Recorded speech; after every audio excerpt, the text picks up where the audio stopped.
જય શ્રી કૃષ્ણ. રાધે રાધે. મારી યુટ્યુબ ચેનલમાં તમારું હાર્દિક સ્વાગત છે. મિત્રો, આજે આપણે આ વિડીયોમાં ગીતાના ઉપદેશ વિશે જાણીશું. અર્જુન ભગવાન સાથે મિત્ર તરીકે સંબંધમાં હતો. બેશક આ મિત્રતા અને ભૌતિક જગતમાં જોવામાં આવતી મિત્રતા વચ્ચે જમીન આસમાનનો તફાવત છે. આ તો દિવ્ય મૈત્રી છે કે જે દરેક મનુષ્ય પ્રાપ્ત કરી શકતો નથી. અલબત્ત દરેક વ્યક્તિનો ભગવાન સાથે અમુક વિશિષ્ટ સંબંધ તો હોય છે અને તે સંબંધ ભક્તિની પૂર્ણતા વડે જાગૃત કરી શકાય છે. પરંતુ આપણા જીવનની વર્તમાન અવસ્થામાં આપણે માત્ર પરમેશ્વરને ભૂલી ગયા છીએ. એટલું જ નહીં, પરંતુ આપણે ભગવાન સાથેના આપણા સનાતન સંબંધને પણ વિસરી ગયા છીએ. અનેકાનેક લાખો કરોડો જીવોમાંથી દરેક જીવ ભગવાન સાથે સનાતન રીતે અમુક વિશિષ્ટ સંબંધ ધરાવે છે. આને સ્વરૂપ કહેવાય છે. ભક્તિમય સેવાની પ્રક્રિયા દ્વારા મનુષ્ય એ સ્વરૂપને પુનઃ પ્રાપ્ત કરી શકે છે અને તે અવસ્થાને સ્વરૂપ સિદ્ધિ અર્થાત વ્યક્તિની બંધારણીય સ્થિતિની પૂર્ણતા કહેવાય છે. માટે અર્જુન ભક્ત હતો અને પરમેશ્વર સાથે સખા ભાવે સંબંધ ધરાવતો હતો. અર્જુને ભગવદ્ ગીતા કેવી રીતે ગ્રહણ કરી તે ધ્યાનમાં લેવું જોઈએ. ભગવદ્ ગીતા ગ્રહણ કરવાની તેની રીતનું 10મા અધ્યાયમાં નિરૂપણ થયું છે.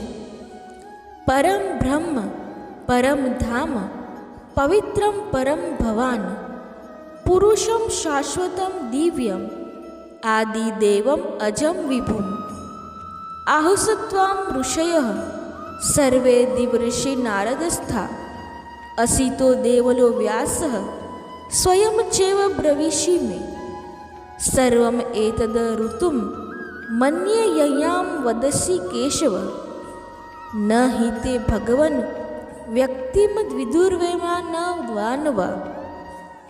અર્જુને કહ્યું, આપ પૂર્ણ પુરુષોત્તમ પરમેશ્વર છો, અંતિમ આશ્રય છો, પરમ પવિત્ર અને પરમ સત્ય છો. આપ શાશ્વત દિવ્ય આદિ પુરુષ છો, અજન્મા તથા સૌથી મહાન છો. દેવઋષિ નારદ, અસિત, દેવલ તથા વ્યાસ જેવા સર્વ મહર્ષિઓ આપના વિશે આ સત્યનું સમર્થન કરે છે અને હવે આપ સ્વયં મારી સમક્ષ એ જ ઘોષણા કરી રહ્યા છો. હે કૃષ્ણ, આપે મને જે કંઈ કહ્યું છે તેને હું સર્વથા સત્ય માનું છું. હે પ્રભુ, દેવો અથવા દાનવો કોઈ પણ આપના સાચા સ્વરૂપને સમજી શકતા નથી. પૂર્ણ પુરુષોત્તમ પરમેશ્વર પાસેથી ભગવદ્ ગીતાનું શ્રવણ કર્યા પછી અર્જુને કૃષ્ણનો પરમ બ્રહ્મ તરીકે સ્વીકાર કર્યો છે. આમ તો દરેક જીવ બ્રહ્મ છે, પરંતુ સર્વોચ્ચ આત્મા અથવા પૂર્ણ પુરુષોત્તમ પરમેશ્વર એ પરમ બ્રહ્મ છે. પરમધામનો અર્થ એ છે કે તેઓ સૌ જીવોના સર્વોપરી આશ્રય અથવા ધામ છે. પવિત્રમનો અર્થ છે તેઓ વિશુદ્ધ છે અને ભૌતિક મલિનતાના કલંકથી રહિત છે. પુરુષમ એટલે તેઓ પરમ ભોગતા છે. શાશ્વતમ અર્થાત આદિ સનાતન, દિવ્યમ અર્થાત દિવ્ય, આદિદેવમ પૂર્ણ પુરુષોત્તમ પરમેશ્વર, અજમ એટલે અજન્મા અને વિભુમ અર્થાત મહાનતમ સર્વવ્યાપી છે. હવે કોઈ મનુષ્યને મનમાં થઈ શકે કે કૃષ્ણ અર્જુનના મિત્ર હોવાને કારણે અર્જુન આ બધું ખોટા વખાણ કરવા ખાતર કહી રહ્યો હતો. પરંતુ અર્જુન ભગવદ્ ગીતાના વાચકોના મનમાંથી આવી શંકાનું નિરસન કરવા માટે બીજા શ્લોકમાં આ પ્રશંસાની સત્યતાનું પ્રતિપાદન કરે છે. તે કહે છે કે કૃષ્ણને માત્ર હું જ ભગવાન માનું છું એમ નથી, પરંતુ તેમને નારદ, અસિત, દેવલ તથા વ્યાસદેવ વગેરે જેવા અધિકૃત ઋષિઓ દ્વારા પણ પૂર્ણ પુરુષોત્તમ પરમેશ્વર તરીકે સ્વીકારવામાં આવ્યા છે. આ સર્વ મહર્ષિઓ વૈદિક જ્ઞાનના પ્રતિષ્ઠિત પ્રચારકો છે એમ સઘળા આચાર્યોએ સ્વીકાર્યું છે. તેથી અર્જુન કૃષ્ણને કહે છે કે તેઓ જે કંઈ કહે છે તેને તે પૂર્ણ સત્ય તરીકે સ્વીકારે છે. સર્વમ એતદ ઋતમ મન્યે, આપ જે કહો છો તે બધું હું સત્ય તરીકે સ્વીકારું છું. અર્જુન એમ પણ કહે છે કે ભગવાનના વ્યક્તિત્વને જાણવું અત્યંત અઘરું છે અને મહાન દેવો પણ તેમને જાણી શકતા નથી. આનો અર્થ એ છે કે પરમેશ્વરને મનુષ્ય કરતાં ઉચ્ચ કક્ષાના જીવો દેવો દ્વારા પણ જાણી શકાતા નથી. તો પછી એક મનુષ્ય ભગવાન શ્રી કૃષ્ણનો ભક્ત બન્યા વિના તેમને કેવી રીતે સમજી શકે? આથી ભગવદ્ ગીતાને ભક્તિ ભાવે ગ્રહણ કરવી જોઈએ. કોઈએ એવો વિચાર ન કરવો જોઈએ કે પોતે કૃષ્ણનો સમ વળ્યો છે, કે ના તો તેણે એમ વિચારવું જોઈએ કે કૃષ્ણ એક સામાન્ય વ્યક્તિ છે અથવા તો એક બહુ મહાન વ્યક્તિ છે. ભગવાન શ્રી કૃષ્ણ પૂર્ણ પુરુષોત્તમ પરમેશ્વર છે. એટલે ભગવદ્ ગીતાના કથા અનુસાર અથવા ભગવદ્ ગીતા સમજવાનો પ્રયત્ન કરી રહેલા અર્જુનના કથનાનુસાર આપણે ઓછામાં ઓછું સિદ્ધાંત તરીકે પણ એટલું તો સ્વીકારવું જ રહ્યું કે શ્રી કૃષ્ણ ભગવાન છે. અને આવા વિનમ્ર ભાવે જ આપણે ભગવદ્ ગીતાને સમજી શકીશું. જ્યાં સુધી મનુષ્ય ભગવદ્ ગીતાનું પઠન વિનમ્ર ભાવે નહીં કરે ત્યાં સુધી તેને સમજવી અત્યંત કઠિન છે, કેમ કે તે એક મહાન રહસ્ય છે. ત્યારે આ ભગવદ્ ગીતા શું છે? ભગવદ્ ગીતાનો ઉદ્દેશ્ય મનુષ્ય જાતિને ભૌતિક અસ્તિત્વના અજ્ઞાનમાંથી મુક્ત કરવાનો છે. જેવી રીતે અર્જુન કુરુક્ષેત્રનું યુદ્ધ કરવા વિશે મુશ્કેલીમાં હતો, તેવી રીતે દરેક મનુષ્ય અનેક પ્રકારે મુશ્કેલીમાં હોય છે. અર્જુને શ્રી કૃષ્ણનું શરણ લીધું અને પરિણામે આ ભગવદ્ ગીતા કહેવામાં આવી. માત્ર અર્જુન જ નહીં, પરંતુ આપણામાંની પ્રત્યેક વ્યક્તિ આ ભૌતિક અસ્તિત્વને કારણે ચિંતાઓથી ગ્રસ્ત હોય છે. આપણું અસ્તિત્વ જ અસતના વાતાવરણમાં રહેલું છે. વસ્તુતઃ આપણે કંઈ અસતના ભયમાં રહેવા માટે નિર્માયેલા નથી. આપણું અસ્તિત્વ સનાતન છે, પરંતુ ગમે તે કારણે આપણે અસતનો ભોગ બન્યા છીએ. અસતનો અર્થ છે જેનું અસ્તિત્વ નથી. દુઃખ ભોગવી રહેલા અનેક મનુષ્યોમાં માત્ર થોડાક જ એવા હોય કે જેઓ ખરેખર પોતાની સ્થિતિ જાણવા જિજ્ઞાસુ હોય છે કે પોતે કોણ છે. આવી વિષમ સ્થિતિમાં પોતે શા કારણે મુકાયા છે?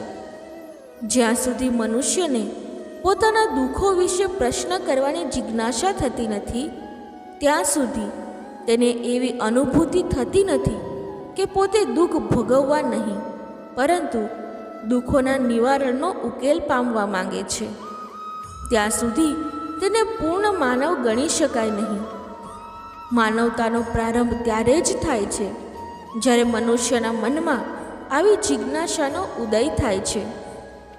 બ્રહ્મસૂત્ર આ જિજ્ઞાસાને બ્રહ્મ જિજ્ઞાસા કહે છે, અથવા તો બ્રહ્મ જિજ્ઞાસા. મનુષ્ય જ્યાં સુધી બ્રહ્મની પ્રકૃતિ વિષયક જિજ્ઞાસા ન કરે ત્યાં સુધી તેની પ્રત્યેક પ્રવૃત્તિને નિરર્થક ગણવી જોઈએ. આથી જે મનુષ્યો એવા પ્રશ્ન કરવાની શરૂઆત કરે છે કે પોતે શાથી દુઃખ ભોગવી રહ્યા છે અથવા પોતે ક્યાંથી આવ્યા છે તથા મૃત્યુ પામ્યા પછી ક્યાં જશે? તેઓ જ ભગવદ્ ગીતાને સમજવા માટેના સુયોગ્ય વિદ્યાર્થીઓ છે. સનિષ્ઠ વિદ્યાર્થીમાં ભગવાન પ્રત્યે દ્રઢ આદરભાવ પણ હોવો જોઈએ. અર્જુન આવો જ વિદ્યાર્થી હતો. મનુષ્ય જ્યારે જીવનના વાસ્તવિક ઉદ્દેશ્યને ભૂલી જાય છે, ત્યારે ભગવાન કૃષ્ણ તે ઉદ્દેશની પુનઃસ્થાપના કરવા માટે અવતરે છે. ત્યારે પણ અનેકાનેક જાગૃત મનુષ્યોમાં એકાદ જ એવો હોય છે જે વાસ્તવમાં પોતાની સ્થિતિને જાણે છે, અને આવા મનુષ્ય માટે જ આ ભગવદ્ ગીતા કહેવામાં આવી છે.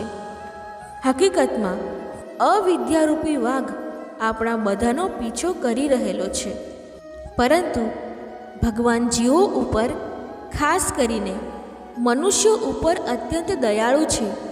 આ જ હેતુથી તેમણે તેમના મિત્ર અર્જુનને પોતાનો વિદ્યાર્થી બનાવી ભગવદ્ ગીતા કહી હતી.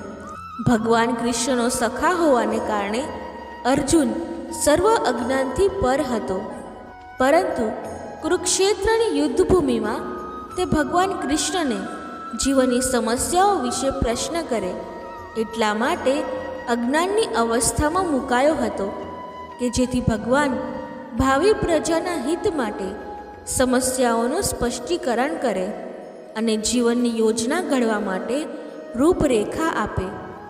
ત્યારે જ મનુષ્ય એ પ્રમાણે કર્મ કરશે અને મનુષ્ય જીવનના ઉદ્દેશ્યને પરિપૂર્ણ કરશે.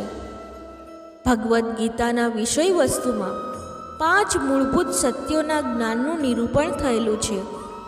સર્વપ્રથમ ઈશ્વરના વિજ્ઞાનની અને પછી જીવોની બંધારણીય સ્થિતિની સ્પષ્ટતા કરવામાં આવી છે.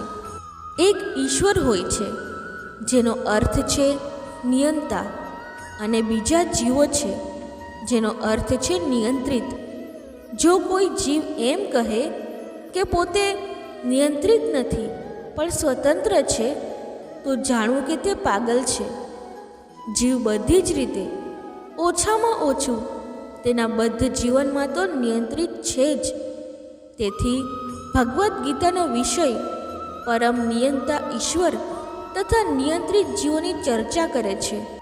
આમાં પ્રકૃતિ એટલે કે ભૌતિક પ્રકૃતિ, કાળ એટલે કે સમગ્ર બ્રહ્માંડનો કાલાવિધિ અથવા ભૌતિક પ્રકૃતિનું પ્રગટીકરણ તથા કર્મનું નિરૂપણ પણ કરવામાં આવ્યું છે.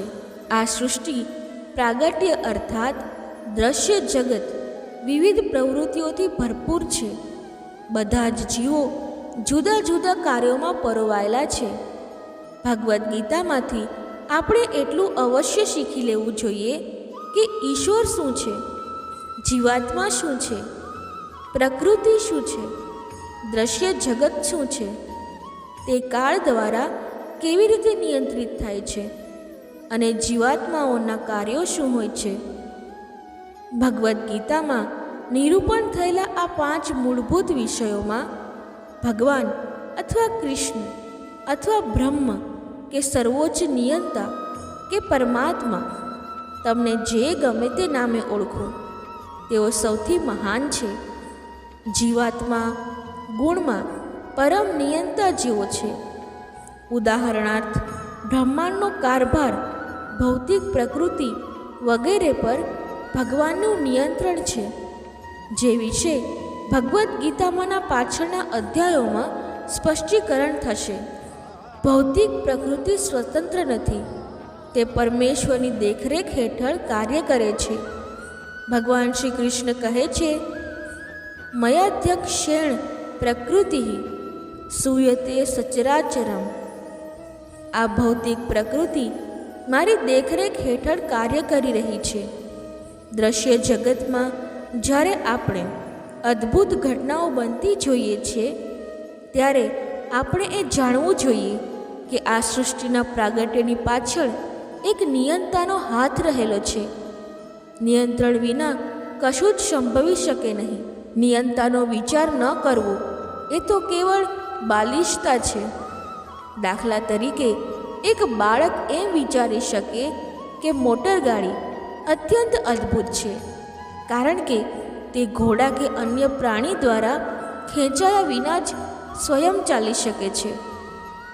પરંતુ એક શાણું મનુષ્ય મોટર ગાડી પાછળ રહેલી યાંત્રિક વ્યવસ્થાને જાણે છે. તે હંમેશા જાણતો હોય છે કે યાંત્રિક વ્યવસ્થાની પાછળ એક વ્યક્તિ, એક ચાલક હોય છે. એ જ રીતે પરમેશ્વર એવા સંચાલક છે કે જેમના નિર્દેશન હેઠળ બધું કાર્ય થઈ રહ્યું છે. હવે ભગવાને જીવાત્માઓને પોતાના અભિન્ન અંશો રૂપે સ્વીકાર્યા છે. સોનાનો એક કણ પણ સોનું જ હોય છે. સમુદ્રના જળનું એક ટીપું પણ ખારું હોય છે. અને એ જ પ્રમાણે જીવાત્માઓ એવા આપણે પરમ નિયંતા ઈશ્વર અથવા ભગવાન કૃષ્ણના અભિન્ન અંશો હોવાથી આપણે અતિ સૂક્ષ્મ માત્રામાં પરમેશ્વરના સર્વ ગુણો ધરાવીએ છીએ. કેમ કે આપણે ગૌણ ઈશ્વરો, અતિ સૂક્ષ્મ ઈશ્વરો છીએ.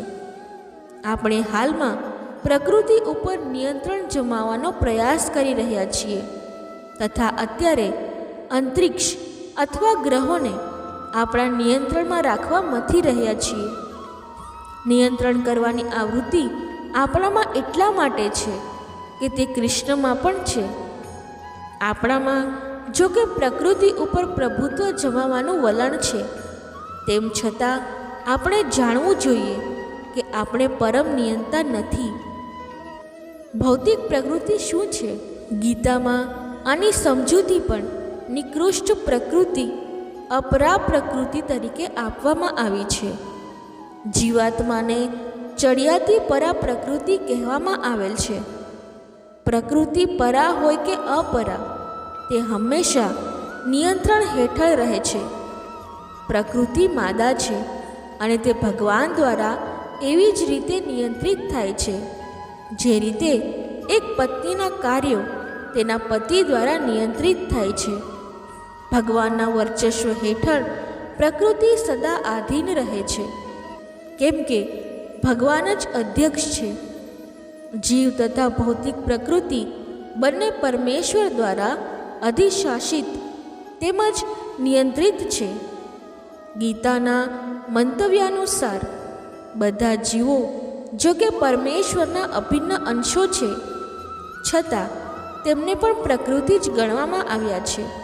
ભગવદ્ ગીતાના 7મા અધ્યાયમાં આ બહુ સ્પષ્ટપણે કહેવામાં આવ્યું છે. અપરયમ ઇતસ ત્વમ અન્યામ પ્રકૃતિ વિદ્ધિ મેં પરામ જીવ ભૂતામહ. એ ભૌતિક પ્રકૃતિ મારી નિકૃષ્ટ પ્રકૃતિ છે, પરંતુ તેનાથી પર એક અન્ય પ્રકૃતિ છે જે જીવભૂતામ અર્થાત જીવાત્માઓ છે. ભૌતિક પ્રકૃતિની રચના સત્વગુણ, રજોગુણ અને તમોગુણ એમ 3 ગુણો વડે થયેલી છે. આ ગુણોની ઉપર સનાતન કાળ છે અને પ્રકૃતિના આ ગુણોના સંયોગથી અને સનાતન કાળના નિયંત્રણ તથા હકુમત હેઠળ પ્રવૃત્તિઓ થાય છે, જેને કર્મ કહેવામાં આવે છે. આ પ્રવૃત્તિઓ અનાદિકાળથી થયા કરે છે અને આપણા કર્મોના ફળ રૂપે સુખ કે દુઃખ ભોગવીએ છીએ. દાખલા તરીકે, ધારો કે હું એક વેપારી છું અને બુદ્ધિપૂર્વક સખત મહેનત કરીને બહુ મોટી સંપત્તિ ભેગી કરી છે. ત્યારે હું સંપત્તિના સુખનો ભોગતા છું. પછી ધારો કે વેપારમાં મેં મારું સઘળું ધન ગુમાવી દીધું, તો હું દુઃખ સહન કરું છું. એવી જ રીતે જીવનના દરેક ક્ષેત્રમાં આપણે પોતાના કર્મના ફળ રૂપે સુખ કે દુઃખ ભોગવીએ છીએ. આને કર્મ કહેવામાં આવે છે. ઈશ્વર, જીવ, પ્રકૃતિ, કાળ તથા કર્મ આ બધાની વ્યાખ્યા ભગવદ્ ગીતામાં થઈ છે. આ 5માં ઈશ્વર, જીવ, પ્રકૃતિ તથા કાળ શાશ્વત છે. પ્રકૃતિનો આવિર્ભાવ થોડા સમયનો હોઈ શકે છે, પણ તે મિથ્યા હોતો નથી.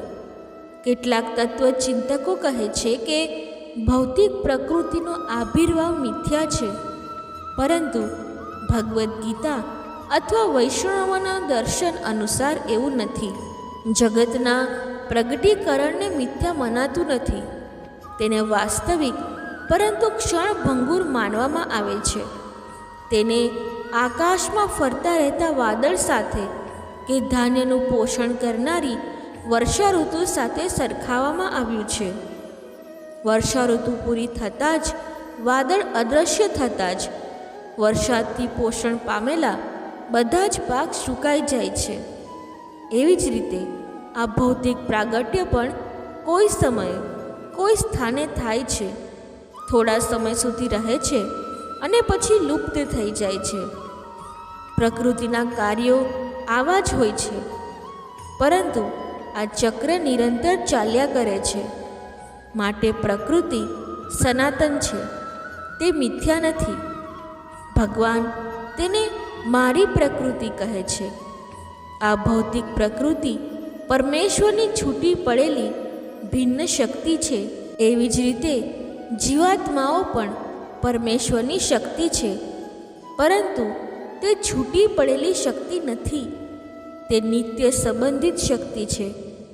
એ જ રીતે ભગવાન, જીવ, ભૌતિક પ્રકૃતિ તથા કાળ એ બધા જ પરસ્પર સંબંધિત છે અને બધા જ સનાતન છે. પરંતુ કર્મ સનાતન નથી. એ ખરું છે કે કર્મના ફળ અત્યંત પુરાતન હોઈ શકે છે.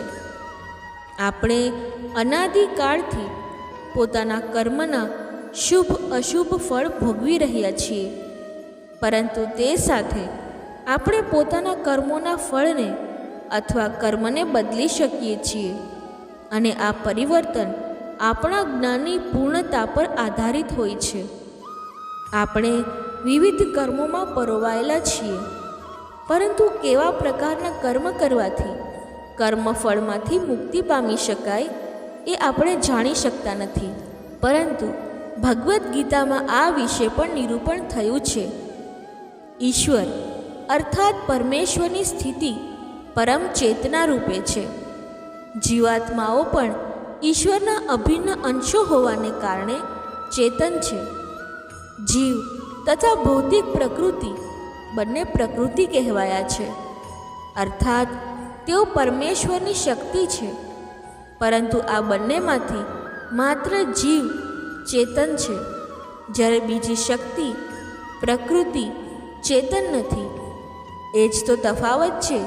તેથી જ જીવ પરા પ્રકૃતિ અર્થાત ચડિયાતી શક્તિ કહેવાય છે, કેમ કે જીવ ભગવાનની ચેતના સમાન અણુ ચેતનાથી યુક્ત છે.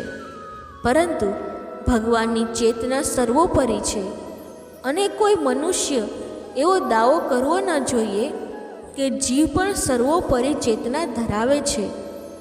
જીવ તેની પૂર્ણતા પામવાની અવસ્થાઓના કોઈ પણ સ્તરે સર્વોપરી ચેતના ધરાવતો નથી, અને તે તેમ કરી શકે છે એવો સિદ્ધાંત ગેરમાર્ગે દોરનારો છે. તે ચેતન છે, પણ સંપૂર્ણપણે ચેતન નથી તથા સર્વોપરી ચેતના ધરાવતો નથી. જીવ તથા ઈશ્વર વચ્ચેનો તફાવત ભગવદ્ ગીતાના 13મા અધ્યાયમાં સમજાવવામાં આવે છે. ઈશ્વર ક્ષેત્રજ્ઞ અર્થાત ચેતન છે, તેવો જ જીવ પણ છે. પરંતુ જીવ માત્ર તેના પોતાના શરીર પ્રત્યે સભાન રહે છે, જ્યારે ભગવાન સમસ્ત શરીરો પ્રત્યે સભાન રહે છે. તેઓ જીવ માત્રના હૃદયમાં નિવાસ કરતા હોવાથી તેઓ દરેક વિશિષ્ટ જીવાત્માઓની માનસિક ગતિશીલતાથી પરિચિત રહે છે.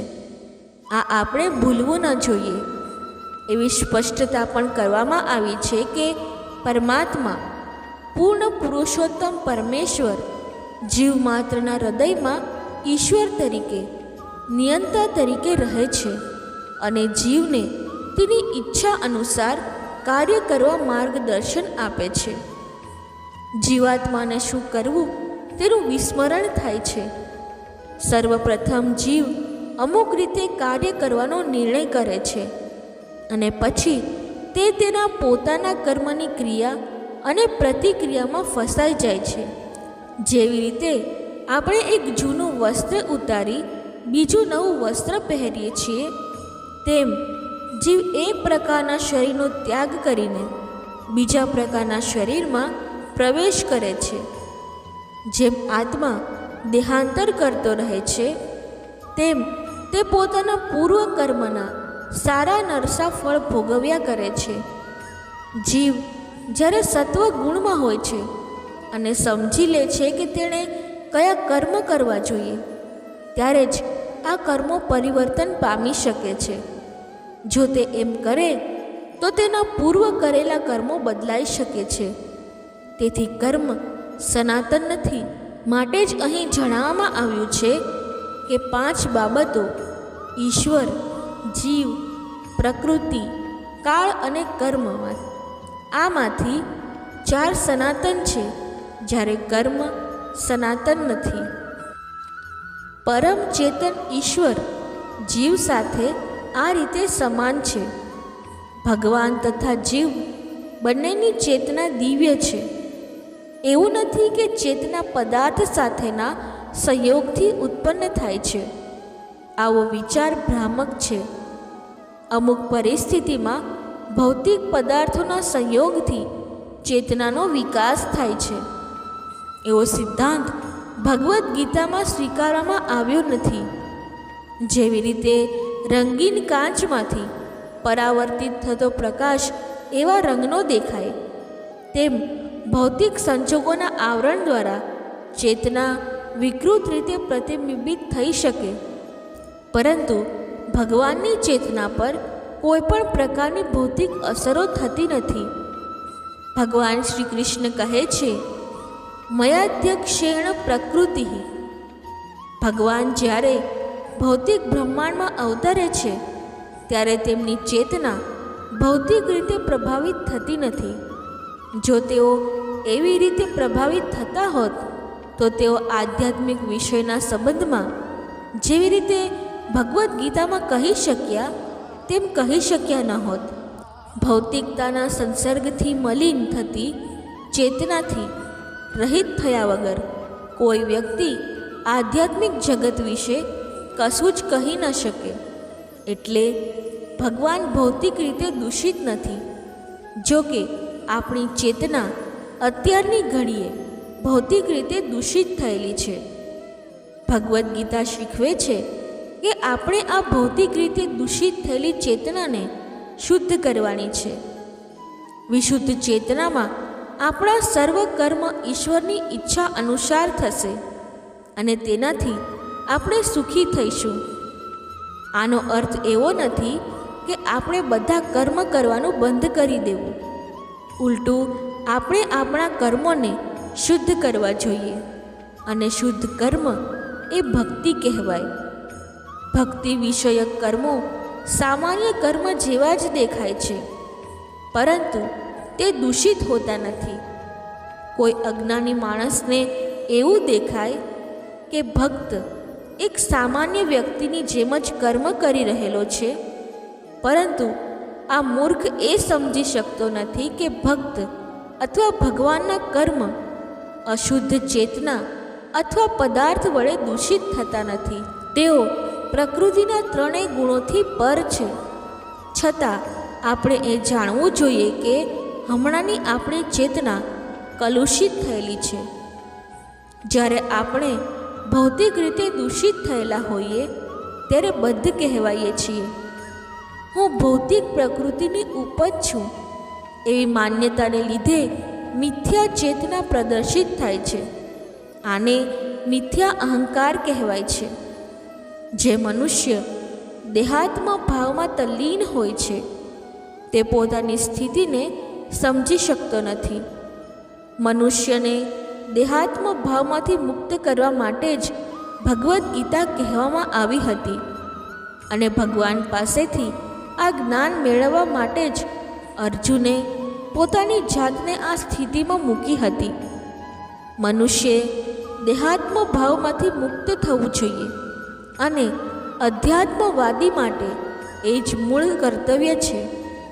જે મનુષ્ય મુક્ત થવા ઈચ્છે છે, જે સ્વતંત્ર રહેવા ઈચ્છે છે, તેણે સૌથી પહેલાં એ જાણી લેવું જોઈએ કે પોતે ભૌતિક શરીર નથી. મુક્તિનો અર્થ એ છે કે ભૌતિક ચેતનાથી સ્વતંત્ર થવું. શ્રીમદ ભાગવતમમાં પણ મુક્તિની વ્યાખ્યા આપવામાં આવી છે. મુક્તિર હિત્વાન્ત્યા રૂપમ સ્વરૂપેણ વ્યવસ્થિતિ. મુક્તિ એટલે આ ભૌતિક જગતની પ્રદૂષિત ચેતનાથી રહિત થવું અને શુદ્ધ ચેતનામાં સ્થિત થવું. ભગવદ્ ગીતાનો સમગ્ર ઉપદેશ આ શુદ્ધ ચેતનાને જાગૃત કરવા માટે છે. એટલા માટે જ ગીતોપદેશના છેલ્લા તબક્કે જોવામાં આવે છે કે કૃષ્ણ અર્જુનને પૂછી રહ્યા છે કે હવે તે શુદ્ધ થયેલી ચેતનામાં છે કે નહીં. શુદ્ધ થયેલી ચેતના એટલે કે ભગવાનના ઉપદેશો અનુસાર કર્મ કરવા. શુદ્ધ ચેતનાનો આ જ સંપૂર્ણ સાર છે. ચેતના તો અગાઉથી છે જ, કારણ કે આપણે ભગવાનના અભિન્ન અંશો છીએ, પરંતુ આપણી અંદર નિકૃષ્ટ ગુણોથી પ્રભાવિત થવાનું વલણ રહેલું છે. પરંતુ ભગવાન પોતે સર્વોપરી છે, પરમ હોવાથી કદાપી પ્રભાવિત થતા નથી. પરમેશ્વર અને બધ વ્યક્તિગત જીવો વચ્ચે આ જ તફાવત છે. આ ચેતના શું છે? આ ચેતના છે કે હું છું, તો પછી હું શું છું? દૂષિત ચેતનામાં હું છુંનો અર્થ છે કે હું જ સર્વે સર્વા છું, હું જ ભોગતા છું. દરેક જીવ એમ વિચારે છે કે પોતે જ આ ભૌતિક જગતનો સ્વામી તથા સ્રષ્ટા છે અને તેથી આ દુનિયા ચાલી રહી છે. ભૌતિક ચેતનાના બે મનોગત વિભાગો છે. હું સ્રષ્ટા છું એ એક વિભાગ છે અને બીજો એ છે કે હું જ ભોગતા છું. પરંતુ વાસ્તવમાં પરમેશ્વર સ્રષ્ટા તથા ભોગતા બંને છે અને જીવાત્મા પરમેશ્વરનો અભિન્ન અંશ હોવાને કારણે નથી સ્રષ્ટા કે નથી ભોગતા. તે માત્ર સહયોગી છે. તે સર્જિત તથા ભુક્ત છે. ઉદાહરણાર્થ, યંત્રનો એક ભાગ આખા યંત્રને સહયોગ આપે છે. શરીરનું એક અંગ સમગ્ર શરીરને સહયોગ આપે છે. હાથ, પગ, આંખો વગેરે બધા શરીરના અંગો છે, પરંતુ એ બધા વાસ્તવિક ભોગતા નથી. ઉદર જ ભોગતા છે. પગ ચાલે છે, હાથ ભોજન આપે છે, દાંત ચાવવાનું કામ કરે છે અને શરીરના બધા અંગો ઉદરને સંતોષવામાં પરોવાયેલા રહે છે, કારણ કે ઉદર જ મુખ્ય અવયવ છે કે જે શરીરરૂપી સંગઠનનું પોષણ કરે છે. એટલે બધું જ ઉદરને આપવામાં આવે છે. મનુષ્ય વૃક્ષના મૂળમાં જળ સિંચીને તેને પોષે છે અને મનુષ્ય ઉદરને ખાવાનું આપીને શરીરનું પોષણ કરે છે. જો શરીરને તંદુરસ્ત રાખવું હોય તો શરીરના અંગોએ ઉદરને ભોજન આપવામાં સહયોગ આપવો જોઈએ. તે પ્રમાણે જ પરમેશ્વર ભોગતા તથા સ્રષ્ટા છે અને પરમેશ્વરને આધીન એવા આપણે તેમને પ્રસન્ન રાખવા ખાતર સહયોગ આપવા માટે જ નિર્માયેલા છીએ. અને પરમેશ્વરને આધીન એવા આપણે તેમને પ્રસન્ન રાખવા ખાતર સહયોગ આપવા માટે જ નિર્માયેલા છીએ. જેવી રીતે ઉદર દ્વારા ગ્રહણ કરેલા ભોજનથી શરીરના સર્વ અંગોને લાભ થાય છે, તેવી રીતે ભગવાનને પ્રસન્ન કરવા આપેલા આ સહયોગથી આપણે વાસ્તવિક લાભ પામીશું. જો હાથની આંગળીઓ એમ વિચારે કે ઉદરને ભોજન આપવાને બદલે તે પોતે જ ગ્રહણ કરશે, તો તેમાં તેઓ નિષ્ફળ પામશે. પરમેશ્વર સર્જન તથા ભોગના મધ્યવર્તી બિંદુ છે અને જીવો સહયોગી છે. તેઓ સહયોગ આપીને સુખ ભોગવી શકે છે. આ સંબંધ સ્વામી તથા સેવકના સંબંધ જેવો પણ છે. જો સ્વામી સંપૂર્ણપણે સંતુષ્ટ રહે તો દાસ પણ સંતુષ્ટ રહે છે. તે પ્રમાણે જ પરમેશ્વરને સંતુષ્ટ કરવા જોઈએ. જો કે જીવાત્મામાં પણ સ્રષ્ટા થવાની વૃત્તિ અને ભૌતિક જગતને ભોગવવાની વૃત્તિ રહેલી જોવા મળે છે, કારણ કે જેમણે આ દ્રશ્ય જગતનું સર્જન કર્યું છે તે પરમેશ્વરમાં આ વૃત્તિઓ રહેલી છે. તેથી આ ભગવદ્ ગીતામાંથી આપણને જાણવા મળશે કે પરમ પૂર્ણમાં પરમ નિયંતા તાબા હેઠળના જીવાત્માઓ સૃષ્ટિ, પ્રાગટ્ય, સનાતન કાળ અને કર્મ સમાયેલા છે. અને આ સર્વનું સ્પષ્ટીકરણ આ ગ્રંથમાં કરવામાં આવ્યું છે.